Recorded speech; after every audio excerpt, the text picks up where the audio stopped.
సాయంకాల సమయంలో ఈ చల్లని పూటన నీ సన్నిధిలోనికి రావడానికి, ప్రభువా నీ యొక్క సన్నిధిలో నిన్ను ఆరాధించడానికి, ఇదిగో నీతో సాగుతాను, నన్ను నడిపించేవాడు నీవే అని నీవు మమ్మల్ని నడిపించున్న తీరును జ్ఞాపకం చేసుకోవడానికి మీరు కృప చూపించారు. నీకు వందనాలు.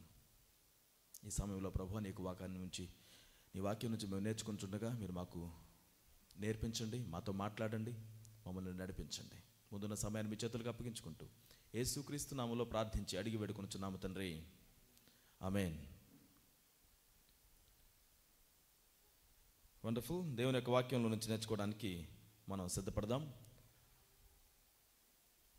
యేసుక్రీస్తు వారు మాట్లాడినటువంటి అనేకమైన మాటలను బైబిల్లో మనం చదువుతాం. పాత నిబంధనలో దేవుని మాటలను మనం స్పష్టంగా చూసినప్పటికీ భూమి మీద యేసుక్రీస్తు వారు వచ్చిన తర్వాత ఆయన మాట్లాడినటువంటి మాటలు చాలా వరకు పొందుపరచబడ్డాయి. ఆయన చేసిన కార్యాలు అన్నీ పొందుపరచలేదు అని బైబిల్ మనకు చెప్తుంది. ఆయన చేసిన ప్రతి దాని గురించి మాట్లాడితే బహుశా రాయడానికి కుదరదేమో, ఏ పుస్తకం సరిపోదేమో అన్నటువంటి మాటలను యోహాను మెన్షన్ చేయడం మనం చూస్తాం.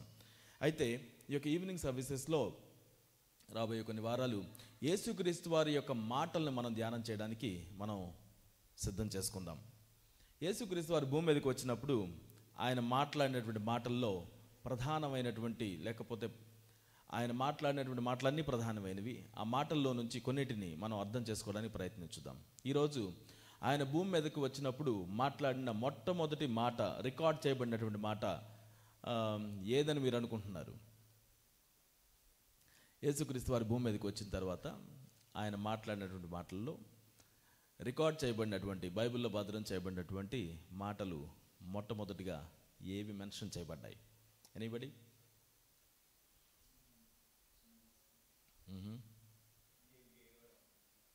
ఏడవడమా? అవి కూడా మాటలుగా భద్రపరచబడ్డాయి. యేసుక్రీస్తు ఏడ్చెను.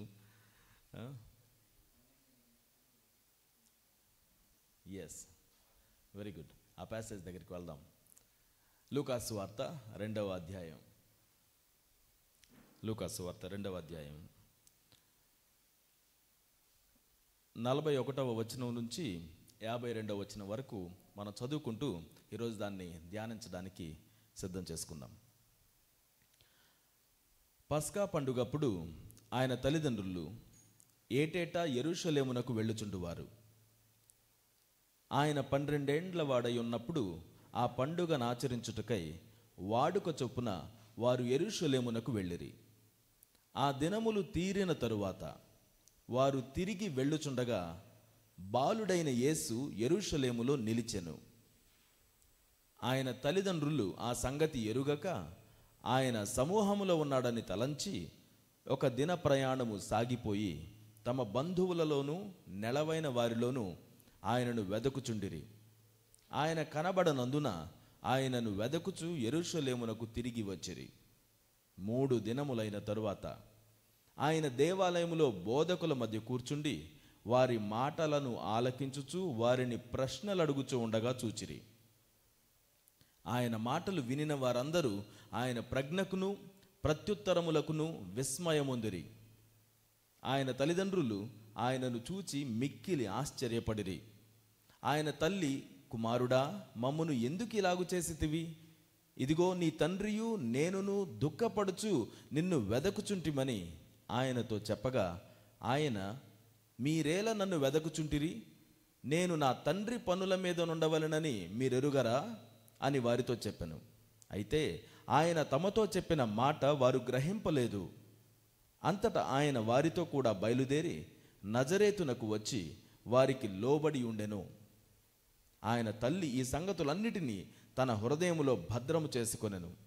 యేసు జ్ఞానమందును వయస్సునందును దేవుని యందును దేవుని దయయందును మనుషుల దయయందును వర్ధిల్లుచుండెను. యేసుక్రీస్తు వారు భూమి మీద జన్మించిన తర్వాత ఆయన జన్మ చాలా ప్రత్యేకంగా జరిగిందని, ఆయన జన్మించిన తర్వాత చాలా విశిష్టమైన కార్యాలు జరిగాయని మనం క్రిస్మస్ సందర్భంలో జ్ఞాపకం చేసుకుంటాం. ఏమేం జరిగాయి ఆయన జన్మించినప్పుడు? దూతలు వచ్చి పాటలు పాడడం జరిగింది, గొల్లలు వచ్చి ఆయన్ని ఆరాధించడం జరిగింది, జ్ఞానులకు నక్షత్రం పంపబడింది. నా ఆయన కార్యం ఎంత గొప్పగా జరిగిందంటే, ఆయన జననం అనేటువంటి కార్యం అక్కడ రాజుల్ని కలవరపరిచింది. కొన్ని సాడ్ థింగ్స్ కూడా జరిగాయి. ఆయన చంపడం కోసం వచ్చేసి ఆ ప్రాంతంలో ఉన్నటువంటి బిడ్డలందరినీ కూడా హెరోదు చంపించేయడం మనం చూస్తాం. దేవుడు ఈయన్ని తప్పించి వీరిని మిగతా దేశాల వైపునకు తీసుకుని వెళ్ళడాన్ని మనం చూస్తాం. ఐగుప్తు దేశానికి వెళ్ళడం, మరలా తిరిగి వెనక్కి వచ్చిన తర్వాత నజరేతులోనికి వాళ్ళు వెళ్ళి స్థావరం ఏర్పాటు చేసుకోవడానికి దేవుడు నడిపించడాన్ని మనం చూస్తాం. అది మొదలుకొని మరలా యేసుక్రీస్తు వారు 12 సంవత్సరాల వయసు వచ్చేంత వరకు ఏం జరిగిందో మనకు తెలియదు. ఆ సమయంలో ఏం జరిగి ఉండొచ్చబ్బా అని చాలామంది ఉత్సాహంతో ఊహించడం ప్రారంభించారు. చాలామంది దాని గురించి ఇన్ఫెంట్ జీసస్ గాస్పల్స్ కూడా రాశారు. ఆయన ఏవేంటియో చేశాడు అని వాళ్ళు వివరిస్తూ ఉంటారు. వాళ్ళు ఏం చెప్తారంటే, యేసుక్రీస్తు వారు చిన్నప్పుడే ఆయన ఆ పశువుల తొట్టిలో ఉన్నప్పుడే మాట్లాడాడని, ఇంకా కొన్ని ఆయన నీళ్ళను తీసుకొని అనేక మందిని స్వస్థపరిచేవాడని, మట్టి పావురాలు తయారు చేసి చిటికలో చప్పట్లు కొట్టగానే అవి ఎగిరిపోయేవని, ప్రాణం వచ్చి చిన్నతనంలోనే ఒక వ్యక్తిని గాడిదగా మార్చేశాడని, ఇలా రకరకాల వృత్తాంతాలని వారు చెప్తూ ఉంటారు. కానీ బైబిల్ దేని గురించి మాట్లాడిందో దాని గురించి మనం తెలుసుకోవడమే మనకి ప్రాముఖ్యం. మిగతా వాటి గురించినటువంటి బేసిస్ ఎక్కడ కూడా మనకి ఇవ్వబట్టం లేదు. కాబట్టి దీన్ని మనం అర్థం చేసుకోవాలి. బైబిల్కి ఎక్కడైతే నోరు లేనట్టుగా ఉంటుందో మనకు అక్కడ చెవులు ఉండకూడదని ఒక ఆయన అన్నాడు. బైబిల్కి ఎక్కడైతే నోరు ఉండదో మనకి చెవులు అక్కడ ఉండకూడదట. అవసరం లేదు. బైబిల్ మనకి కావాల్సినంత, మనకి ఎంతవరకు అవసరమో, ఎంత మనకు చాలా అవసరంగా ఉంటుందో అంత పూర్తిగా మనకి ఇవ్వబడింది. మనకు కావాల్సినవన్నిటిని దేవుడు మనకి ఇచ్చేశాడు. సో దాని విషయంలో మనం ఏమీ డోకా పడకుండా ఆయన ఏం చేస్తున్నాడబ్బా అని చెప్పేసి ఇప్పుడు ప్రయత్నించకుండా ఉండండి. మనం ఆయన సన్నిధిలోనికి వెళ్ళినప్పుడు పూర్తిగా దేవుడు మనకు చూపిస్తాడు. బైబిల్లో చాలా విషయాలు మనం అర్థం చేసుకోవడానికి దేవుడు మనకు సహాయం చేస్తాడు. బట్ ఇప్పుడు యేసుక్రీస్తు వారి యొక్క జననం మొదలుకొని 12 సంవత్సరాల వరకు ఆయన ఏం చేశాడన్న విషయం మనకు తెలియదు. కానీ ఒకటి మాత్రం చెప్పొచ్చు, ఆయన తల్లిదండ్రులతో పెరిగాడు. రైట్. ఇక్కడ మనం చూద్దాం 41వ వచనం. పస్కా పండుగప్పుడు ఆయన తల్లిదండ్రులు ఏటేటా యెరూషలేమునకు వెళ్ళుచుండువారు. ఇంకొకటి మనకు తెలుస్తుంది ఇక్కడ, ఏంటది? పస్కా పండుగ జరిగేటువంటి సమయంలో ప్రతి సంవత్సరము యెరూషలేమునకు తన తల్లిదండ్రులు వెళుతూ ఉండేవారు. తల్లిదండ్రులతో పాటు ఈయన కూడా వెళుతూ ఉన్నాడు. సో ప్రతి సంవత్సరం యెరూషలేమును అయితే విజిట్ చేస్తున్నాడు అన్న విషయాన్ని మనం ఇక్కడ నిర్ధారణ చేసుకోవచ్చు. నా పండగ సమయాల్లో యెరూషలేమునకు వెళ్ళడం గురించినటువంటి విషయం, లేకపోతే ఆయన దేవాలయానికి రావడానికి సంబంధించిన విషయం ధర్మశాస్త్రంలో చెప్పబడింది. మనం దాన్ని లేవి కాండంలో చదువుతాం, సంఖ్యాకాండంలోను, ద్వితీయోపదేశ కాండంలో కూడా చదువుతాం. ఏమనంటే, ఇదిగో ఆ పండుగ దినాల నాడు మీరందరూ కూడా రావాలి. ఎక్కడికి రావాలి? ఆ మందిరానికి రావాలి అని చెప్పేటటువంటి పిలుపు ఇశ్రాయేలీయులకు ఇవ్వబడింది. యోసేపు చాలా నీతిమంతుడిగా ఉన్నాడని వాక్యం సెలవిస్తుంది. చాలా చక్కగా దేవుని భక్తిని, భయాన్ని కలిగినటువంటి వ్యక్తి. ఆయన ఆ ధర్మశాస్త్రాన్ని పాటిస్తూ దేవుని యొక్క ఆలయానికి తన కుటుంబంతో పాటుగా రావడం జరుగుతుంది. ఈ రోజుల్లో పండుగలు జరుగుతున్నట్టుగా, జాతరలు జరుగుతున్నట్టుగా ఆ సమయంలో కూడా యెరూషలేమునకు జాతరలుగా ఉండేటువంటి విధానంలో ఈ పండగ కార్యక్రమాలు జరుగుతున్నాయి. అనేక ప్రాంతాల నుంచి వాళ్ళు అక్కడికి వస్తారు. పెంతెకోస్తు దినాన్ని కూడా మనం అదే చూస్తాం. అనేకమైన ప్రాంతాల నుంచి జనాలు అక్కడ వచ్చి కూడి ఉన్నారు. ఇటువంటి ఒక సందర్భం ఇది. 42వ వచనం. ఆయన 12 ఏండ్ల వాడై ఉన్నప్పుడు ఆ పండుగను ఆచరించుటకై వాడుక చొప్పున వారు యెరూషలేమునకు వెళ్ళిరి. ప్రతి సంవత్సరం వాళ్ళు ఎదురు చూసినట్టుగానే 12 సంవత్సరాల వయసు ఆయనకు వచ్చేటప్పటికి ఈయన కూడా మరల వారితో పాటుగా అనుకున్నట్టుగా యెరూషలేము ప్రాంతానికి వెళ్ళాడు. 12 సంవత్సరాలు అనేటువంటి చాలా ప్రాముఖ్యమైనటువంటి విషయం. ఇశ్రాయేలీయులు, యూదులు ధర్మశాస్త్రాన్ని అప్పటికీ చక్కగా నేర్పించినటువంటి వారిగా ఉంటారు. ఇంకా కొంచెం ముందుకు వెళ్ళి మాట్లాడుకుందాం దీని గురించి. 43వ వచనం. ఆ దినములు తీరిన తరువాత వారు తిరిగి వెళ్ళుచుండగా బాలుడైన యేసు యెరూషలేములో నిలిచెను. అక్కడ పండగ దినాలు వాళ్ళు సెలబ్రేట్ చేసుకున్నారు.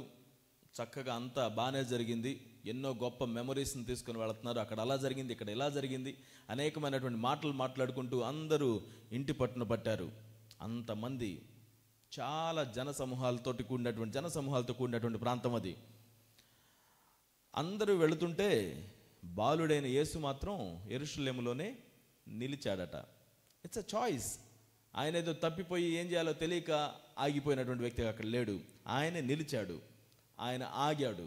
యెరూషలేములో ఉండాలి అని తను ఆగినట్టుగా మనం చూస్తాం. ఆయన ఆగడం అయితే ఆగాడు, కానీ తల్లిదండ్రులు మాత్రం గమనించలేదు. 44వ వచనం, ఆయన తల్లిదండ్రులు ఆ సంగతి ఎరుగక ఆయన సమూహంలో ఉన్నాడని తలంచి ఒక దిన ప్రయాణము సాగిపోయి. అంటే సమూహంలో ఉన్నారంటే వీళ్ళు ఎందుకు గమనించరు? తను చేయి పట్టుకుని నడిపించాలనేటువంటిది అయితే ఇప్పుడు తప్పిపోయింది, అవసరం లేదు వాళ్ళకి. ఆయన he can take care of himself అన్నట్టుగా ఉన్నాడు కాబట్టి అందరితో పాటుకు వస్తున్నాడులే అని అనుకుంటూ వీరు ముందుకు సాగిపోయారు. అలా సాగి వీరు వెళ్ళిపోతూ ఉన్నారు. దాదాపుగా ఒక రోజు ప్రయాణం మొత్తం చేశారట. ఒక దిన ప్రయాణం అంత దూరం వెళ్ళారు. కానీ యేసు ఎక్కడున్నాడో తెలియలేదు, కలవలేదు వాళ్ళని. వాళ్ళకి వెంటనే భయం ఏర్పడింది. ఆ భయం చిన్నదేం కాదు నన్ను అడిగితే. ఎందుకంటే యేసును చంపాలని తన చిన్నప్పటి నుంచి అనేక ప్రయత్నాలు జరిగాయి. దేవుడు ఆయనను గొప్పగా తప్పించుచు వచ్చిన విధానం మనకు ఆశ్చర్యంగా అనిపించవచ్చేమో, కానీ వారికి చాలా భయాన్ని గొలిపి ఉండొచ్చు. యెరూషలేములో రాజు కలవరపడిపోయి వీరిని వెతికించడానికి ప్రయత్నించడం కావచ్చు, ఈవెన్ మనకు అనిపించిన జ్ఞానుల రాకడ కావచ్చు, జ్ఞానులు వెళ్ళిపోయేటప్పుడు వాళ్ళు చెప్పిన విషయాలు కావచ్చు. అక్కడ నుంచి వీళ్ళు పారిపోవాల్సినటువంటి పరిస్థితి రాత్రికి రాత్రే. దేవుడు చెప్పిన మాట అంతే కలలో దేవుడు ప్రత్యక్షపరిచాడు యోసేపుకి. అటువంటి భయాందోళనల మధ్యలో యేసుక్రీస్తును వారు పెంచుకుంటూ వచ్చారు. అటువంటి కుటుంబం ఒక్కసారిగా ఆయన కనబడకపోతే మరియకి ఏమైపోయిందో మనం అనుకోవచ్చు. అంత రెక్లెస్గా ఎలా ఉన్నారని. అంత రెక్లెస్గా ఉన్నారని మనం ఎందుకు అనుకోవాలి? అందరితో పాటుగానే ఉన్నారని అనుకున్నారు. కానీ ఒక్కసారిగా మెస్సియానే కోల్పోయానే అని అనుకుని ఉండొచ్చాము. ఆవిడకప్పుడే ఏమైపోయింది, ఏం జరిగిందో తెలియడం లేదు. ఎవరైనా తీసుకుని వెళ్ళిపోయారా? ఏం జరిగి ఉండొచ్చు? 1 డే వీళ్ళు ట్రావెల్ చేశారు, ఏం జరిగిందో తెలియలా. ఒక దిన ప్రయాణం సాగిపోయి తమ బంధువులలోనూ నెలవైన వారిలోనూ ఆయనను వెదకుచుండిరి. తెలిసిన వాళ్ళ దగ్గర ఉన్నాడేమో, బంధువుల దగ్గర ఉన్నాడేమో అని వెతుకుతూ ఉన్నారు. 45, ఆయన కనబడనందున ఆయనను వెదకుచు యెరూషలేమునకు తిరిగి వచ్చిరి. కనపడలేదు, మంచి తల్లిదండ్రులు వేరు, వస్తాళ్లే అని వదిలిపెట్టేయకుండా మరలా వెనకకు తిరిగి వెతుక్కుంటూ వచ్చారు. వెళ్ళడం మాత్రం 1 డే ట్రావెల్ చేసినట్టుగా మనం చూస్తాం. ఇప్పుడు వచ్చేటప్పటికి మాత్రం ఏమైంది? 3 దినములైన తరువాత, ఒక రోజు ప్రయాణం అంత దూరం వాళ్ళు ప్రయాణం అయితే చేశారు, కానీ వెనక్కి వచ్చేటప్పుడు మాత్రం 3 రోజులు పట్టిందట. నేను అనుకుంటాను వాళ్ళు వెతికేటువంటి క్రమం అన్ని చోట్ల వెతుక్కుంటూ వాళ్ళని అడుగుతూ వీళ్ళని అడుగుతూ ఎక్కడైనా కనపడ్డా, ఎక్కడికి వెళ్ళాడు, ఏమైంది అని ఆరా తీసుకుంటూ వచ్చేసరికి 3 రోజులు వాళ్ళ పరిస్థితి మనం అర్థం చేసుకోవాలి. ఎంత గందరగోళంగా ఉంటుండొచ్చు. తీరా యెరూషలేములకు చేరుకునేటప్పటికీ అదే మందిరంలో ఎక్కడైతే వీళ్ళు వచ్చి బయలుదేరారో వెనక్కి, అక్కడే ఆయన కనబడ్డాడు. ఆయన ఏం చేస్తున్నాడు? 3 దినములైన తర్వాత ఆయన దేవాలయములో బోధకుల మధ్య కూర్చుండి వారి మాటలను ఆలకించుచు వారిని ప్రశ్నలు అడుగుచూ ఉండగా చూచిరి. సన్హెద్రిన్ సభ అని మనం పిలుస్తాం. అక్కడున్న యూదులు, ఇశ్రాయేలులు గ్యాదర్ అయ్యేటువంటి ఆ యొక్క సభ. వీరు పండగ సమయాల్లో వీరందరూ కూడా కలిసి, పెద్దలు, బోధకులు అందరూ కూడా కలిసి నేర్చుకునే వారికి నేర్పించడానికి కూర్చుంటారు ఆ దేవాలయంలో. అందరూ ఏదైనా వచ్చి నేర్చుకోవచ్చు. ఆ సమయంలో అడుగుతూ ఉండొచ్చు, ఆధ్యాత్మికమైనటువంటి విషయాలని నేర్చుకోవడానికి వారు రావచ్చు. అదే సమయంలో యేసుక్రీస్తు ఆయన వారి దగ్గర కూర్చొని వారు చెప్తుంటే వింటున్నాడట. అలానే వారిని ప్రశ్నలు అడుగుతున్నాడట.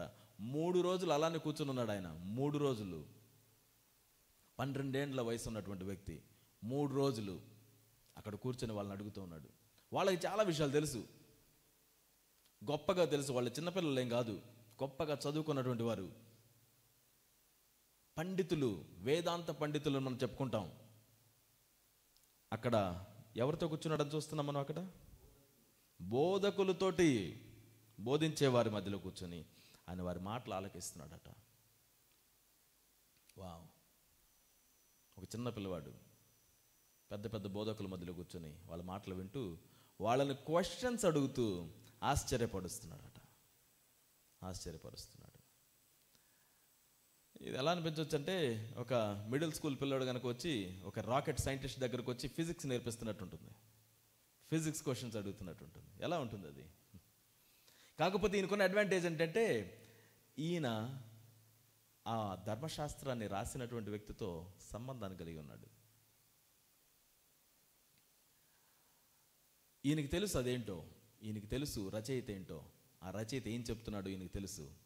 వాళ్ళకి నేర్చుకున్నంత వరకే తెలుసు. ఈయన వాళ్ళని అడిగేటువంటి ఆ యొక్క మాటలు వాళ్ళని అబ్బురపరిచాయి, ఆశ్చర్యపరిచాయి. అక్కడ కూర్చొని వారితో మాట్లాడుతున్నాడు. ఏం మాట్లాడాడో మనకి రాయబడలేదు కదా. సరే, తర్వాత ఏం జరిగింది? 47వ వచనం. ఆయన మాటలు వినిన వారందరూ ఆయన ప్రజ్ఞకును ప్రత్యుత్తరములకును విస్మయముందిరి. ఆశ్చర్యపడడం కూడా కాదట, విస్మయం. దానికి ఒక ఆకు ఎక్కువ అన్నమాట. ఆశ్చర్యపడ్డానికంటే డబల్ ఆశ్చర్యం అనుకోవాలి. విస్మయం ఉందారు. ఏంటిది? ఇదే పదాన్ని మనం యేసుక్రీస్తు వారు అద్భుతాలు చేసినప్పుడు మనం చూస్తాం. కుంటివాడు లేచి నిలబడగానే, మాట్లాడలేని వాడు మాట్లాడగానే విస్మయం పొందారు. మనం ఎప్పుడు చూడలేదు ఇలాంటి కార్యాలని. విస్మయం పొందారు అని చెప్తాం.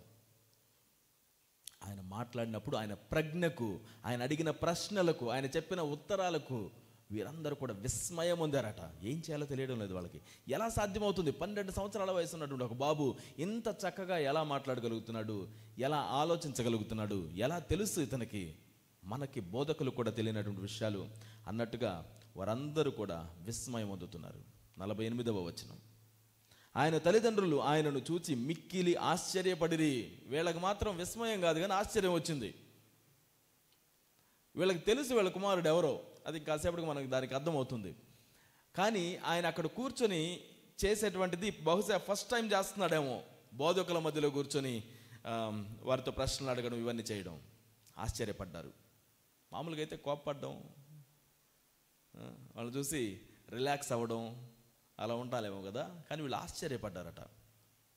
అప్పుడు ఆయన తల్లి, కుమారుడా, మమ్మను ఎందుకు ఇలాగ చేసితివి? ఇదిగో నీ తండ్రియు నేను దుఃఖపడుచు నిన్ను వెదకుచుంటిమని ఆయనతో చెప్పగా, మమ్మల్ని ఎందుకు ఇలా చేసావు? మేము ఇంతగా శ్రమపడి దుఃఖపడుతున్నాం, ఏడుస్తున్నాం, మాకేమైపోయిందో ఆలోచించావా, ఏమైపోయావా అని అనుకున్నాం అని తనకున్నటువంటి ఆ యొక్క ప్రశ్నలన్నీ ఆయన మీద కురిపిస్తూ ఉంటే ఆయన మాత్రం ఏమంటున్నాడట, మీరేలా నన్ను వెదకుచుంటిరి. First ever recorded word of Jesus.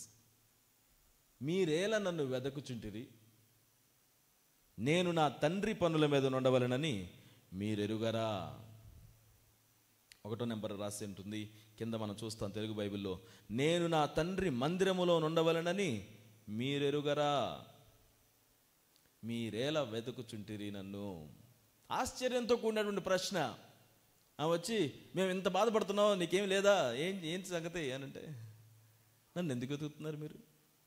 మీకు తెలియదా? ఇది కూడా నా తండ్రి పని మీద నేను ఉండాలని మీకు తెలియదా? దాన్ని బట్టి మనం అర్థం చేసుకోవచ్చు, వీళ్ళకి ఇంతకుముందు కూడా ఇలాంటి సంభాషణలు జరిగి ఉంటాయి. మీరు నన్ను ఎందుకు వెతుకుతున్నారు? నా గురించి మీకు తెలీదా? నేనేం చేస్తానో తెలీదా? నా తండ్రి పని మీద ఉండాలని మీకు తెలీదా? ఏం పని అది? ఏ తండ్రి గురించి మాట్లాడుతున్నాడు ఈయన? ఏం చేయాలని మాట్లాడుతున్నాడు? ఆయన మందిరంలో ఉండాలని మాట్లాడుతున్నాడట. నా తండ్రి పనుల మీద ఉండవాలని మీరు ఎరుగరా. అయితే ఆయన తమతో చెప్పిన మాట వారు గ్రహింపలేదు. వాళ్ళకి అర్థం కాలేదు ఏం చెప్పాడో. కానీ వాళ్ళకున్నటువంటి కుమారుడు ఒక ప్రత్యేకమైనటువంటి వాడని, దేవునితో సహవాసాన్ని కలిగిన వాడని వారికి బాగా తెలుసు. ఆ విషయాన్ని మనం దీనిలో చూస్తున్నాం. యేసుక్రీస్తు వారు దేవునితో సహవాసం కలిగి ఉండేవారు, తన తండ్రితోటి. ఎంత సహవాసం కలిగి ఉన్నాడంటే, ఈరోజు మనతోటి ఆయన ఏం చెప్తున్నాడంటే, ఇదిగో మీరు కూడా ఆయనతో సహవాసం కలిగి ఉండొచ్చు. You can have fellowship with the lord. సహవాసం కలిగి ఉన్నాడు. ఆయనతో పాటుగా ఆయన పని మీద ఉండాలి అన్న విషయం ఆయనకి ఎప్పుడు అర్థమైందో తెలియదు.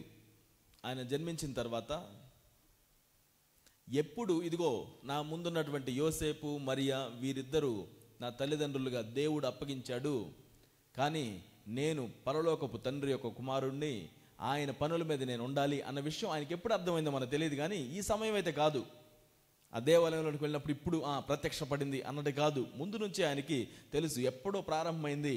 ఇదిగో నేను గొప్పదాని కోసం పిలువబడ్డాను, పెద్ద పని కోసం నేను పిలువబడ్డాను, దేవుని పని కోసం నేను పిలువబడ్డాను అనేటువంటి అండర్స్టాండింగ్ ఆయన కలిగి ఉన్నాడు. ఇదిగో నేను నా తండ్రి పని మీద ఉండాలి, మీరేలా నన్ను వెతకుచుంటిరి. Why are you searching for me? మీరేలా నన్ను వెతకుచుంటిరి. మొట్టమొదటిగా ఆయన చెప్పినటువంటి మాటలు ఆలోచించండి. Why are you waiting for me, searching for me? తల్లిదండ్రులుగా మీ గురించి మీ తల్లిదండ్రులు వెతకాల్సిన అవసరం ఎప్పుడైనా ఏర్పడిందా? మీరెందుకు నన్ను వెతుకుతున్నారంటే వాళ్ళు ఏం చెప్తారు?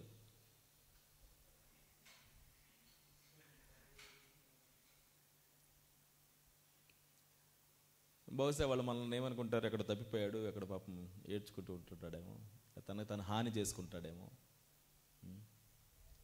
Parents responsibility. బట్ యేసుక్రీస్తు వారు మాత్రం రెస్పాన్సిబుల్గా ఉన్నాడట. మీరేలా నన్ను వెతుకుతున్నారు? నేను దేవుని మందిరంలోనే కదా ఉండాల్సింది. He understands who he is. దేవుడు తన ద్వారా ఏం చేయాలనుకుంటున్నాడో, లేకపోతే తను ఎక్కడ ఉండాలని కోరుకుంటున్నాడో తను తెలుసుకొని ఉన్నాడు. ఆయనకు తెలిసినటువంటి మాటని ఆ విధంగా ఆయన చెప్పడం ఆశ్చర్యంగానే ఉంది. Why are you doing it?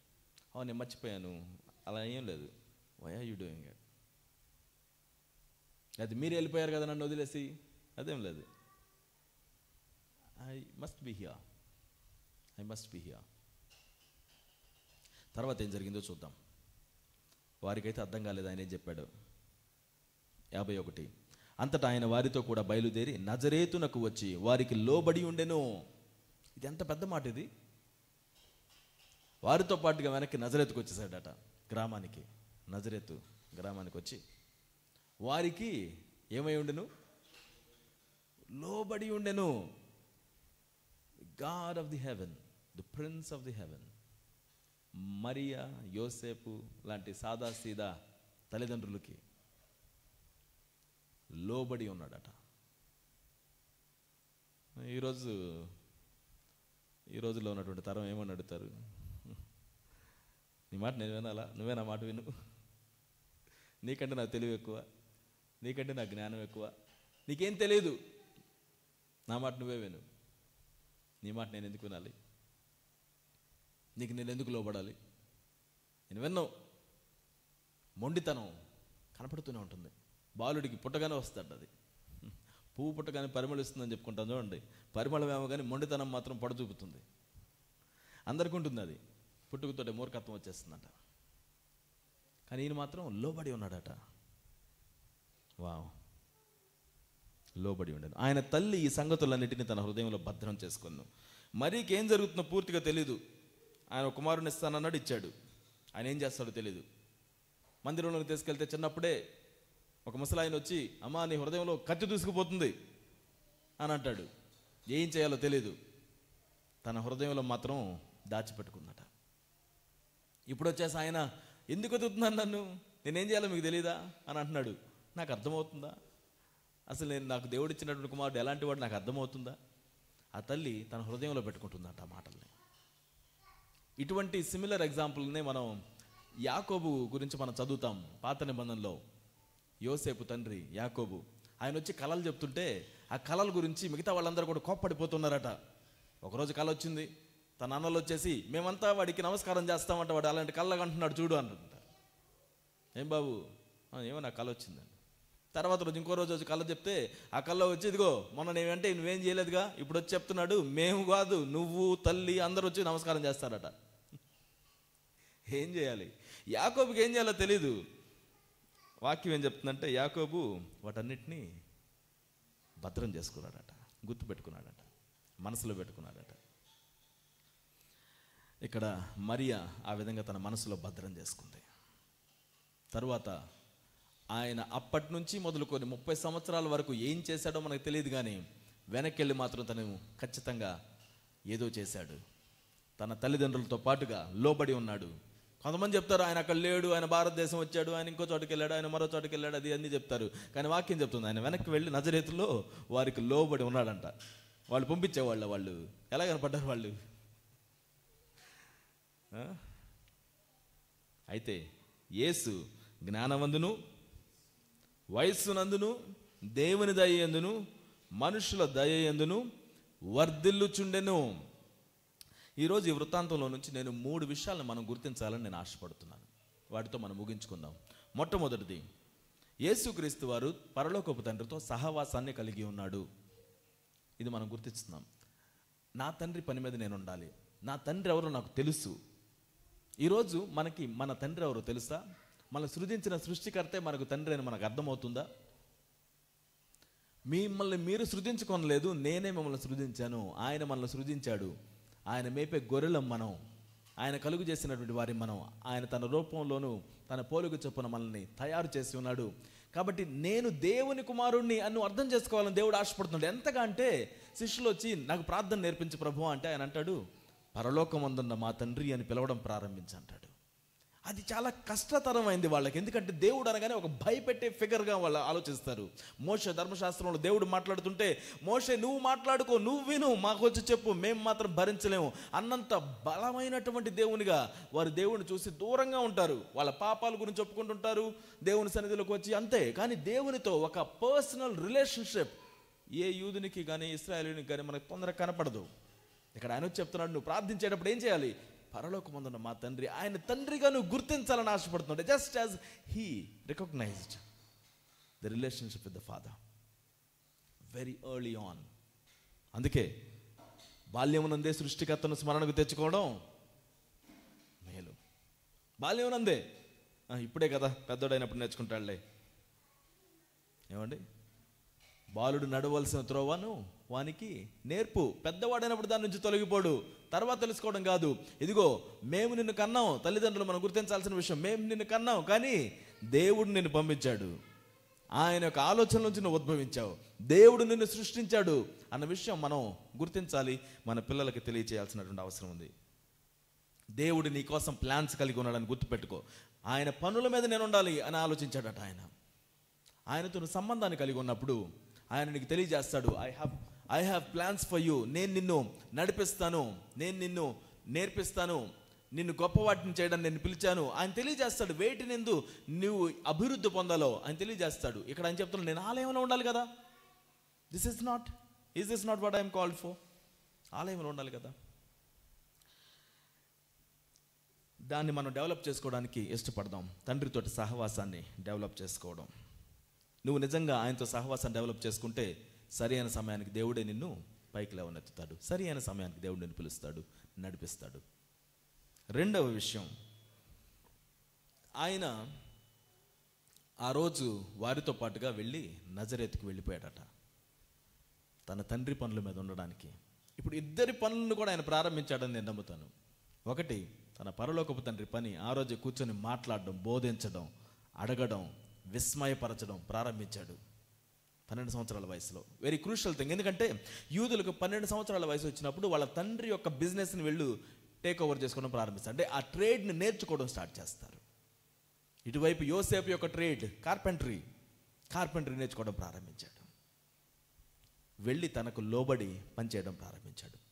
అంటే పరలోకాన్ని వదిలిపెట్టి వచ్చినటువంటి దైవకుమారుడు ఎన్నో సంవత్సరాల తర్వాత సృష్టి అంతా ఎదురు చూస్తుందట, ఎప్పుడు ఆయన వస్తాడో భూమి మీదకి అని. అటువంటి దేవుని కుమారుడు భూమి మీదకి వచ్చి 12 సంవత్సరాల వయసు నుంచి 30 సంవత్సరాల వయసు, అంటే ఎంతకాలం అది? 18 సంవత్సరాలు ప్రాముఖ్యమైనటువంటి యవ్వన జీవితాన్ని తన తల్లిదండ్రులకు లోబడి ఏం చేస్తుంటాడు? ఆర్డినరీ థింగ్సే చేస్తుంటాడు. Ordinary things. ఏంటి ordinary things? Taking care of the family, చెక్క పని నేర్చుకోవడం, తన తండ్రితో పాటుగా పనిలో ఉండడం. కొంతకాలానికి యోసేపు గురించి మనకు తెలియదు. ఇక యోసేపు ఆ పిక్చర్లోంచి మనకు కనబడ్డు, ఏమైందో మనకు తెలియదు. Bible is silent on that. అప్పటి నుంచి బహుశా యోసేపుకి ఏదైనా అయి ఉంటే తనే ఒక పెద్ద కుమారుడిగా నిలబడి తన యొక్క కుటుంబంలో తల్లిని, తనకున్నటువంటి సహోదరుల్ని సహోదరులను పోషించడం తన భుజస్కంధాల మీద వేసుకుని పనిచేస్తూ ఉండొచ్చు. Ordinary things. ఈరోజు నేనేం గుర్తు చేయాలనుకుంటున్నానంటే, are you okay doing ordinary things in your life? ఈ రోజుల్లో క్రైస్తవ్యం అనేది ఎలా ఉందంటే, ఇదొక శక్తితో కూడుకున్నటువంటిదని, ఏం చేసినా శక్తితో ముడిపెట్టబడి ఉంటుందని, నేను కదిలితే ఏదైనా జరగాలి, తుమ్మితే ఏదైనా జరగాలి, దగ్గితే ఏదైనా జరగాలి అన్నట్టుగా ఉంది. నేను ప్రార్థన చేస్తే ఏమైనా జరిగిపోవాలి, నేను వాక్యం బోధిస్తే ఏమైనా జరిగిపోవాలి, నేను ఎవరైనా కలిస్తే ఏమైనా జరిగిపోవాలి. Dear friends, Christianity is not about doing extraordinary things. It is doing ordinary things, maybe in an extraordinary way. You don't need to do supernatural things to be a Christian. Someone said this, a Christian does not always do extraordinary things. He does ordinary things in extraordinary ways. చిన్న చిన్న వాటిని కూడా నమ్మకత్వంతో, ఎన్ని చిన్న వేల కొలది చిన్న చిన్న పనులను ఆయన నమ్మకంతో చేస్తుంటాడు. ఆ 18 సంవత్సరాల వయసులో తనకంటే ఎంత తక్కువ వారితోటో, జ్ఞానంలో కావచ్చు, వయసులో ఎంత పెద్దవాళ్ళైనా ఏమాత్రం ఎదుగుదల లేకపోతే వాళ్ళని చూసి, ఏంటి వీళ్ళ మధ్యలో నేను వీళ్ళ మధ్యలో పెరగడమా? No no no no I'm called for something different. నన్ను తీసుకెళ్ళి మందిరంలో పడేయండి. No, he sat there, did everything he can. ఆయనకు అప్పగించబడిన పనిలో నమ్మకత్వంతో sat there, did it all without any complaint, took care of the family, just be there. Ordinary things, వాటిలో నమ్మకం కలిగి ఉండడం క్రైస్తవుని లక్షణం. Whatever you are called for. నువ్వు అనుకోవచ్చు, నేను పెద్ద దానికోసం పిలువబడ్డావు. Yes you are, absolutely. కానీ అప్పటిదాకా ఏం చేయబోతున్నావు? అది వచ్చిందాకా నేను ఏం చేయనన్నా, అది వచ్చిందాకా నేను కొంచెం వెయిట్ చేస్తుంటా, ప్రార్థన చేస్తుంటా. No, today whatever is your responsibility, do it with faithfulness. దేవుడు దాన్ని చూస్తున్నాడని మీరు గుర్తుపెట్టుకోవాలని నేను కోరుకుంటున్నాను. యేసుక్రీస్తు వారు నమ్మకంతో పనిచేశారు ఆర్డినరీ థింగ్స్లో కూడా. మొదటిది ఏమనుకున్నాం మనం? తండ్రితో సహవాసాన్ని కలిగి ఉన్నాడు. ఆయన ఏం ప్లాన్స్ కలిగి ఉన్నాడు గుర్తించాడు. రెండవది మనం అనుకుంటున్నాం ఆర్డినరీ థింగ్స్, చిన్న చిన్న విషయాలే, but he did it anyway. 18 long years, not easy. 15 సంవత్సరాలు రాగానే ఈ రోజుల్లో నేను పక్కెళ్ళిపోయి జీవిస్తానంటాం. 12 సంవత్సరాల నుంచి 18 years ఉండడం అనేది it's not a simple thing for a man like that. 12 yearsలోనే అందరినీ అమేజ్ చేసినటువంటి ఒక వ్యక్తి, అస్టానిష్ చేసినటువంటి ఒక వ్యక్తి, విస్మయపరిచినటువంటి ఆయన 18 సంవత్సరాలు తల్లిదండ్రులకు లోబడి జీవించడం. దాని నుంచి నువ్వేమి నేర్చుకోవాలి ఈ రోజున? Make sure you understand that. మూడవ విషయం, Jesus developed in human friendships. తండ్రితో సహవాసంగా కలిగి ఉన్నాడు కాబట్టి ఎవరితోటి సంబంధం లేదు, నేను లాక్ వేసుకుని కూర్చుంటా లోపల, నీకు ఏమైనా పని కావాలంటే చెప్పు, ఆ పని చేసి పంపించేస్తా, నేను మాత్రం 24 గంటలు లోపల కూర్చొని ఉంటా అని అనుకోవడానికి లేదు. How do we know that? He says, ఇక్కడ మనం చూస్తాం ఆయన గురించి, అంతటా ఆయన వారితో కూడా బయలుదేరి నజరేతునకు వచ్చి వారికి లోబడి ఉండెను. ఆయన తల్లి ఈ సంగతులన్నిటిని తన హృదయంలో భద్రం చేసుకొనెను. అయితే యేసు జ్ఞానమందును వయస్సునందును దేవుని దయయందును మనుషుల దయయందును వర్ధిల్లుచుండెను. దయ దయ దయ, ఫేవర్ అని ఉంటుంది. ఇదే మాట నూతన నిబంధనలో చాలా ప్రాంతాల్లో కృప అని ట్రాన్స్లేట్ చేయబడింది. మనుషుల దయయందు దేవుని దయయందు వర్ధిల్లుచూ ఉన్నాడు. His growing. ఫిజికల్గా ఆయన ఎదుగుతున్నాడట. నా ఫిజికల్తో నాకు పని లేదు అని కొంతమంది అనుకుంటారు. No no no, you do matter, your body does matter. ఎలా పడితే అలా నీ శరీరాన్ని ట్రీట్ చేయడానికి దేవుడు ఒప్పుకోవడం లేదు. Develop in your body. ఫిజికల్గా ఉండడం, కండలు తిరగడం గురించి కాదు నేను మాట్లాడుతుంది. ఆరోగ్యంగా ఉండడం, ఫిట్గా ఉండడం, పని చేయడం. లేజీగా ఈ రోజుల్లో బెడ్ మీద కూర్చున్నాడు, కదలకుండా అలానే కూర్చొని పోతున్నాడు. ఏ టైంలో ఏం తింటున్నారో తెలియకుండా రోడ్ల పట్ల తిరిగేటువంటి తరం మనకు తయారవుతుంది. No, you should have healthy habits. యేసు జ్ఞానవంతు ఎదుగుతున్నాడు, వయస్సునందు ఎదుగుతున్నాడు. మార్నింగ్ అనుకున్నాం జ్ఞానం మనకు ఎలా వస్తుందని నేర్చుకున్నాం. యెహోవా యెడల భయభక్తులు కలిగి ఉండడమే జ్ఞానానికి మూలం. జ్ఞానం ఏందా అని ఎదుగుతున్నాడు, దేవుని యెడల భయభక్తులు కలిగి ఉన్నాడు. రెండవది వయస్సునందు ఎదుగుతున్నాడు. వయసులో అందరం ఎదుగుతాంలే కదా కదా, మనం చెప్ప పెట్టకుండా అది ఎదుగుతూనే ఉంటుంది. దాంతో పాటుగా దేవుని దయ యందు ఎదుగుతున్నాడట. మనుషుల దయ యందును వర్ధిల్లుచుండెను. ఇంట్రెస్టింగ్ థింగ్, ఇక్కడ మనుషుల దయలో కూడా వర్ధిల్లుతున్నాడు. He has human relationships, friendships. He cherished, developed in those 18 years. మనం అక్కడ చూస్తున్నప్పుడు 30 years ఆఫ్ హిస్ లైఫ్ ఆయన మనుషులతో కూడా సంచారం చేశాడు, మనుషులతో సహవాసాన్ని కలిగి ఉన్నాడు, మనుషులతో బాండింగ్ ఏర్పాటు చేసుకుని ఉన్నాడు. ఈ విషయాన్ని మనం అక్కడ చూస్తున్నాం. మనుషుల దయ యందు వర్ధిల్లుచు ఉన్నాడు. ఈరోజు do you care for your human relationships, your friendships? Do you nurture them? ఎందుకంటే నువ్వు పదును పెట్టుకోవడానికి నీతో పాటుగా మనుషులు ఉండాలి, ప్రయాణం చేయాలి. ఇనుమును పదును పెట్టినట్టుగా మనుషులను పదును పెడతారు. నీకు మనుషులు అవసరం. నువ్వు సాంఘిక జీవిగా ఉన్నావు, సోషల్ బీయింగ్గా ఉన్నావు. సోషల్ మీడియాలో కాదు జీవించడం, సోషల్గా వ్యక్తులతో కలిసి జీవించడం మనం నేర్చుకుందాం. It is very much important. ప్రజలతో కలిసి సరి అయినటువంటి విధానాల్లో సంబంధ బాంధవ్యాలను ఏర్పాటు చేసుకోవడం, సరిగా మాట్లాడడం. ఈ రోజుల్లో సరిగా మాట్లాడడం ఎంతమందికి వస్తుందండి? మన పిల్లలకి, యవనస్తులకి చక్కగా సంస్కారంతో మాట్లాడడం, గౌరవంతో మాట్లాడడం, తమ అనుకున్న వాటిని చక్కగా తెలియజేసేటువంటి వారిగా ఉండడం, తమ ఏం కావాలనుకుంటున్నారో స్పష్టంగా చెప్పగలగడం, ఏది దాచిపెట్టుకోకుండా జీవించగలగడం ఎంతమందితో సాధ్యమవుతుంది? ఆయన దగ్గర నుంచి మనం నేర్చుకుందాం. ఆయన దేవుడై ఉన్నప్పటికీ కూడా, దేవుని కుమారుడిగా వచ్చినప్పటికీ కూడా ఆయన చేసినటువంటి క్రియలను మనం ఏం చూస్తున్నాం? తండ్రితో సహవాసాన్ని కలిగి ఉన్నాడు, తల్లిదండ్రులకు లోబడ్డాడు, చిన్న చిన్నవి అయిన ఆర్డినరీ థింగ్స్ని చేయడానికి ఆయన ఇష్టపడ్డాడు, చుట్టుపక్కల ఉన్న మనుషుల దయను పొందుకున్నాడు. ఈ విధానంలో మనం అందరూ కూడా ఎదగాలని దేవుడు ఆశపడుతున్నాడు. ఆయన చెప్పిన మొదటి మాట, నన్ను ఎందుకు వెతుకుతున్నారు? నేను ఎక్కడ ఉండాలి మీకు తెలియదా? ఎన్నో ఆలోచనలు తన చిన్న మస్తిష్కంలో, ఎన్నో ప్రశ్నలు. కానీ ఆయనకు మాత్రం ఒకటి తెలుసు, నేను భూమి మీద ఎలా ఉండాలో అలానే జీవించాలి. ఎలా జీవించాలో మనకు చూపిస్తున్నటువంటి దేవుని యొక్క మాటను బట్టి, ఆయన చేష్టలను బట్టి మనం నేర్చుకుందాం. ఆయన జీవించిన విధానాన్ని బట్టి మనం నేర్చుకుందాం. సమయం ఉండగానే మనం చక్కబెట్టుకుందాం మన యొక్క జీవితాన్ని. యవనస్తులు, మన జీవితాన్ని చక్కబెట్టుకుందాం. తండ్రితో సహవాసాన్ని కలిగి ఉండు, పరలోకపు తండ్రితో. అదేవిధంగా నీ భూమి మీద ఉన్న తల్లిదండ్రులతో లోబడు, మాటను విను, వారు చెప్పినటువంటి పనులను చెయ్యి జాగ్రత్తగా. దేవుడు నీకు ఇంకోటి చేయమని నీకు ప్రేరేపణ కలుగు చేస్తే వారితో మాట్లాడు, తెలియజేయి, ముందుకు సాగి వెళ్ళు. ఇదంతా జరుగుతున్నప్పుడు మిగతా వారితో కూడా సహవాసం కలిగి ఉండు, చక్కనైనటువంటి స్నేహాలను కలిగి ఉండు, మాట్లాడు, సంస్కారంతో జీవించు. వీటన్నిటిని దేవుడు మనకు తెలియజేస్తున్నాడు. జ్ఞానం అందు ఎదగాలి, వయస్సునందు ఎదగాలి, దేవుని దయలో మనం ఎదగాలి, మనుషుల దయలో మనం ఎదగాలి. అలా ఎదుగుతూ వర్ధిల్లుచు జీవించాలి. దేవుడు అట్టి కృపను మనందరికీ అనుగ్రహించును గాక. ప్రార్థన చేద్దాం ఈ సమయంలో. మాకు జీవించేటువంటి మార్గాన్ని చూపించినటువంటి యేసయ్య, అట్టి రీతిలో జీవించడానికి మాకు కృపను అనుగ్రహించండి. ప్రార్థన చేద్దాం కొన్ని నిమిషాలు.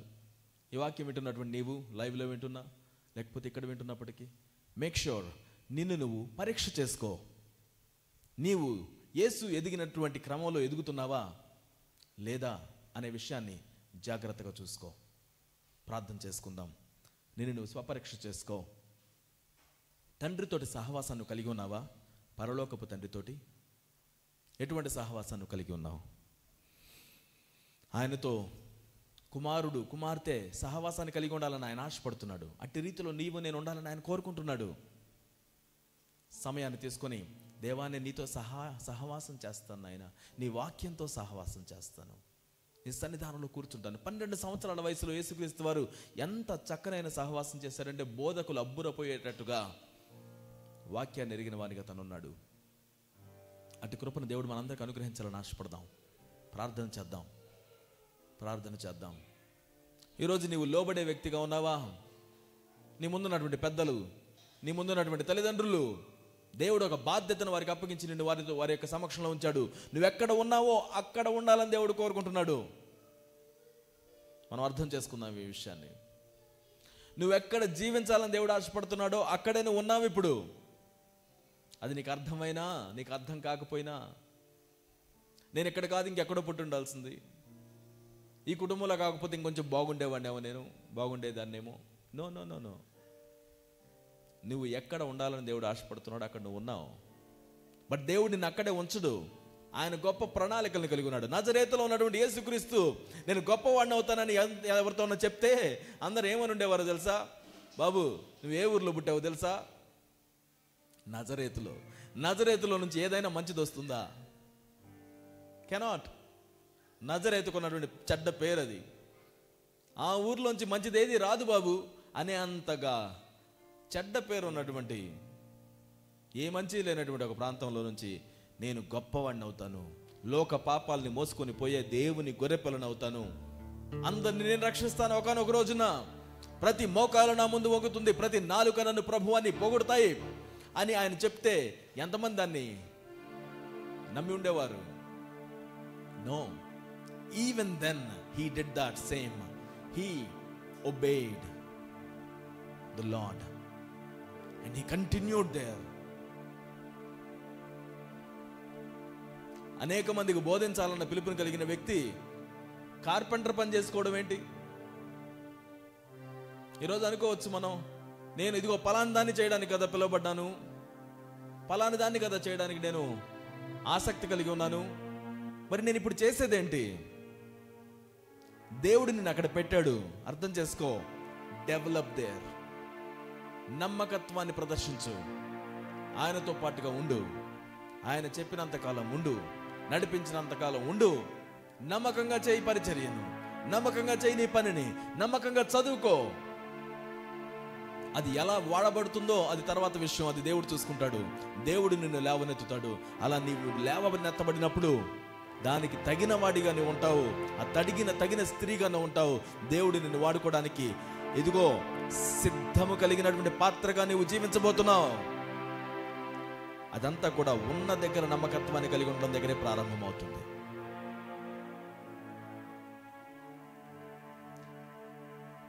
దేవుని సన్నిధిలో మనల్ని మనం సరి చేసుకుందాం. ప్రభువా నేను నమ్మకత్వాన్ని కలిగి ఉంటాను నాయన.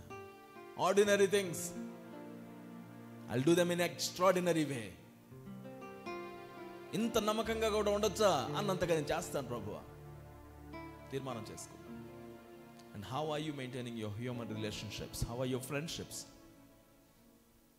Are you just carried away? Are you just carried away in your relationships? Doing what the other people want? Doing what the world wants? Or ఇదిగో అందరితో పాటుగా అన్ని విషయాల్లో ఎదిగేటువంటి వానిగా నువ్వు ఉన్నావా?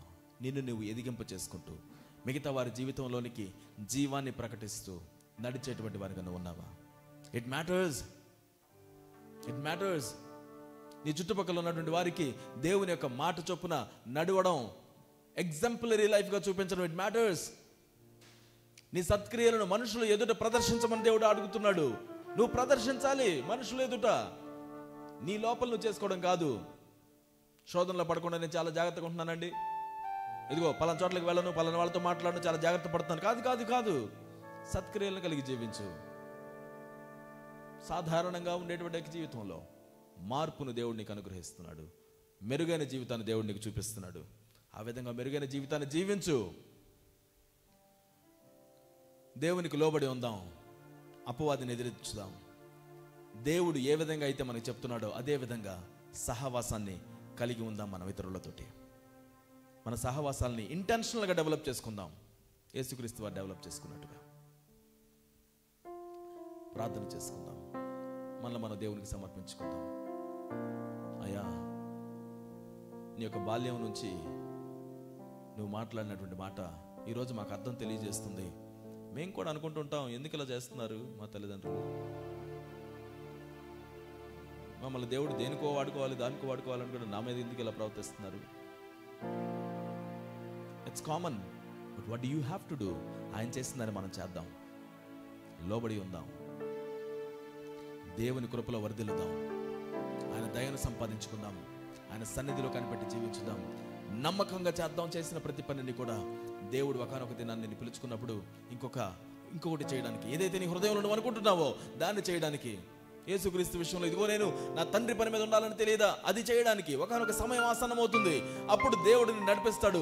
ఆ రోజు నువ్వు నిలబడితే సాతాను నువ్వు జయించగలిగిన వ్యక్తిగా ఉంటావు. ఆ రోజు నువ్వు నిలబడితే గొప్ప కార్యాలు చేయడానికి నువ్వు సిద్ధంగా ఉంటావు. ఎందుకంటే తండ్రి యొద్ద నువ్వు విన్నటువంటి మాటను నువ్వు మాట్లాడతావు, తండ్రి చూపించిన వాటిని నువ్వు చేస్తావు. Nothing else on your own. నువ్వు సిద్ధంగా ఉన్నావు. ప్రభువా, నీ కృపలో ప్రభు మమ్మల్ని నడిపించండి. అటు రీతిలో మమ్మల్ని అందరినీ కూడా ఎదిగింప చేయవలసిందిగా ప్రార్థిస్తున్నాం. ఈరోజు కన్ఫ్యూజన్తో యవనస్తులుగా ఉన్నటువంటి వారు, నా కుటుంబంలో ఇలా ఎందుకు, నా తల్లిదండ్రులతో ఇలా ఎందుకు అని వాపోయేటువంటి వారు నిన్ను చూసి నేర్చుకోవడానికి కొన్ని పాఠాలను మీరు మా ముందు ఉంచారు. వాటిని మేము నేర్చుకోవడానికి కృప చూపించండి, మమ్మల్ని నడిపించండి నాయన. అన్నిటికంటే ఎక్కువగా నీతో సహవాసం చేసేవారిగా మేమందరం కూడా ఎదుగుటకు మీరు కృప చూపించండి. తల్లిదండ్రులకు లోబడేటువంటి వారిగా, వారు అంతగా తెలియకపోయిన వారైనప్పటికీ కూడా, అంతగా జ్ఞానం లేని వారుగా మాకు అనిపించినప్పటికీ కూడా, మా కోసం ఎన్నో సాక్రిఫైసెస్ చేసిన వారిగా వారు ఉన్నారు. వారికి లోబడి ఉండడానికి కృప చూపించండి, గౌరవించడానికి కృప చూపించండి. ఇదిగో మా చుట్టుపక్కల మీరు ఉంచినటువంటి మా స్నేహితులు, మా బంధువులు, వారందరితో కూడా సరి అయినటువంటి సత్సహవాసాన్ని, సత్సంబంధాన్ని ఏర్పాటు చేసుకుని ఫేవర్ని కలిగి ఉండడానికి మీరు మా కృప చూపించి నడిపించండి. అన్ని విషయాల్లో మేము వర్ధిల్లాలని మీరు ఆశపడుతున్నారు. ఈ మాటలు వినుచున్న మేమందరం కూడా అన్ని విషయాల్లో వర్ధిల్లేదముగాక. అటు కృపను మాకు అనుగ్రహించవలసిందిగా ప్రార్థిస్తూ యేసుక్రీస్తు శ్రేష్టమైన నామములో ప్రార్థించి అడిగి వేడుకొని పొంది ఉన్నాము తండ్రి. ఆమేన్. Praise the Lord. ఈ సమయంలో మీ జ్ఞాపకానికి తెస్తున్నాను, ట్యూస్డే రోజున వర్షిప్ అండ్ మ్యూజిక్ ట్రైనింగ్ ఇక్కడే ప్రారంభమవుతుంది. 15 రోజుల ట్రైనింగ్ ఇది. ఈ ట్రైనింగ్లోనికి మీరందరూ కూడా ఆసక్తి కలిగిన వారిని పంపించాలని, మీకు ఆసక్తి ఉంటే మీరే రావాలని మీకు పిలుపునిస్తున్నాం. ఈ 15 రోజుల్లో దేవుని యొక్క సన్నిధిలో గడపడం, ఆయన వాక్యంలో గడపడం, దాంతోపాటుగా చాలా చక్కగా సంగీతాన్ని నేర్చుకోవడం, కీబోర్డ్, గిటార్, డ్రమ్స్, వీటిలో ఏవైనా వాటితో పాటుగా పాటలు పాడడం, ఆరాధన నడిపించడం, వీటిని నేర్చుకోవడానికి ఈ కోర్సును డిజైన్ చేయడం జరిగింది. కాబట్టి దీనిని మీరు ఉపయోగించుకోవాలని చెప్పేసి ప్రభువునందు మిమ్మల్ని అందరూ కూడా మనవి చేస్తున్నాను. మీకు తెలిసిన వారికి కూడా అర్జెంటుగా తెలియచేయండి. ఇంకొక రోజే మనకున్నది. ఎవరైనా రావాలి అని అనుకుంటే ఈ 15 రోజుల ట్రైనింగ్ని దేవుడు ఆశీర్వదించినట్లుగా, వచ్చే వారిని క్షేమంగా దేవుడు నడిపించినట్లుగా మీరందరూ కూడా ప్రార్థించాలని చెప్పేసి మనవి చేస్తున్నాను. God bless you. మరి దీనికి సంబంధించి చివరి ప్రార్థన చేసి మనం ముగించుకుందాం. ప్రభువా, నీకు వందనాలు. ఈ రోజున నీ సన్నిధానంలోనికి మేము రావడానికి, నేర్చుకోవడానికి, ఆరాధించడానికి కృప చూపించారు. ఈ సమయంలో ప్రభువా, ట్యూస్డే నుండి ప్రారంభమవుతున్నటువంటి 15 రోజుల ట్రైనింగ్ గురించి ప్రార్థిస్తున్నాం. మీ చిత్తంలో ఉన్న వారిని మీరు నడిపించండి, మీరు నిర్ణయించినటువంటి వారిని మీరు తీసుకురండి. అదేవిధంగా ఎవరికైతే మీరు గుర్తు చేస్తున్నారో, ఈ కోర్సు ఎవరికి ఉపయోగకరంగా ఉంటుందని గుర్తు చేస్తున్నారో, వారికి కూడా త్వరపడి వారికి తెలియజేయడానికి కృప చూపించండి. ఎవరిని పిలవాలో మా అందరికీ కూడా తెలియజేయండి. ఇదిగో వచ్చుతున్న వారిని క్షేమంగా నడిపించండి. 15 రోజుల ట్రైనింగ్లో ప్రభువా, మీ యొక్క ప్రభావాన్ని వారు చూచేతరుగాక, నీ యొక్క సన్నిధిలో వారు బలము నొందేదరుగాక. అయ్యా, నీ యొక్క సన్నిధిలో వారు దేన్నైతే ఆశపడి వస్తున్నారో, వారు ఊహించిన దానికంటే గొప్పగా వారు నేర్చుకొని నీ యొక్క సన్నిధిలో వాడబడడానికి పనిముట్లుగా, పదును పెట్టబడిన పనిముట్లుగా తీర్చిదిద్దబడదరుగాక. మీరు సహాయం చేయండి ప్రభువా, నడిపించండి. అంటే కృప మా అందరికీ కూడా అనుగ్రహించి నడిపించవలసిందిగా ప్రార్థిస్తూ, దీనికి సంబంధించిన ఏర్పాట్ల విషయంలోనూ అన్ని విషయాల్లో మీరు మా కృప చూపించి నడిపించవలసిందిగా అడుగుచు యేసుక్రీస్తు నామములో ప్రార్థించి అడిగి వేడుకొనుచున్నాము తండ్రి. ఇప్పుడు మన తండ్రి అయిన దేవుని ప్రేమయు, కుమారుడైన క్రీస్తు యేసు కృపయు, పరిశుద్ధాత్మ దేవుని అన్యోన్య సహవాసము కూడి వచ్చిన మనందరి చుట్టూ, మన కుటుంబాల చుట్టూ, సమస్త పరిశుద్ధుల చుట్టూ ఎల్లవేళలా తోడయండి, సర్వసత్యములోనికి నడిపించి కాపాడునుగాక. ఆమెన్. ఆమెన్. అందరికీ వందనాలు. దేవుడు మనల్ని అందరినీ దీవించునుగాక.